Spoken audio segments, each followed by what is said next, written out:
decretul privind promulgarea Constituției Republicii Moldova. 29 iulie 1994, Parlamentul de la Chișinău adoptă Constituția Republicii Moldova. Din 94 și până astăzi, legea supremă a țării a fost supusă mai multor modificări, dar una dintre cele mai importante s-a produs la 25 iulie 2003. Atunci, UTA Găgăuzia a obținut garanții constituționale. În anul 2001, Chișinăul a transmis Comisiei de la Veneția o inițiativă care viza competențele autonomiei într-un nou proiect al Constituției Republicii Moldova. În martie 2002, un grup de raportori, după o serie de consultări la Chișinău și la Comrat, s-au pronunțat pentru introducerea în Constituție a prevederilor legii privind statutul găgăuzerii. 25 iulie 2003, Parlamentul Republicii Moldova a adoptat cu 76 de voturi completarea legii supreme a țării. Astfel, potrivit articolului 111 din Constituție, Găgăuzia este o unitate teritorială autonomă cu un statut special care, fiind o formă de autodeterminare a găgăuzilor, este parte integrantă și inalienabilă a Republicii Moldova.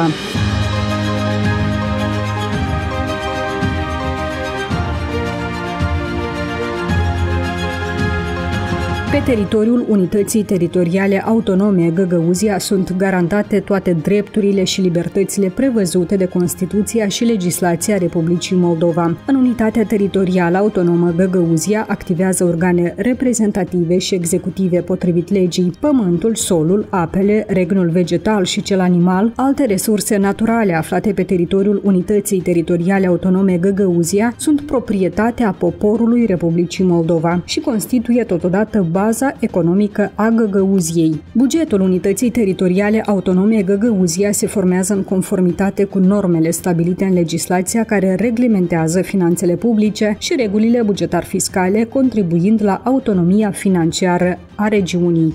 Парламент принял основные положения этого закона как конституционные положения, что, на мой взгляд, явилось очень важным решением с точки зрения укрепления стабильности и безопасности на юге.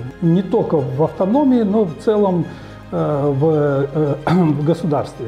Legea organică ce reglementează statutul special al Unității Teritoriale Autonome Găgăuzia poate fi modificată cu votul a 3/5 din numărul deputaților aleși în Parlament, adică de cel puțin 61 de voturi. Proiectul de modificare a legii, ca și toate proiectele de legi care vizează UTA Găgăuzia, se va consulta prealabil cu adunarea populară. Iar în cazul schimbării statutului Republicii Moldova ca stat independent, poporul Găgăuziei are dreptul la autodeterminare externă. O garanție destul de înaltă le s-a oferit. Nu le s-a oferit 2/3 ca normă constituțională, dar le s-a oferit 3/5 ca o normă specială constituțională pentru garantarea drepturilor. Și noi observăm că legea asta de atunci până acum nu a fost modificată.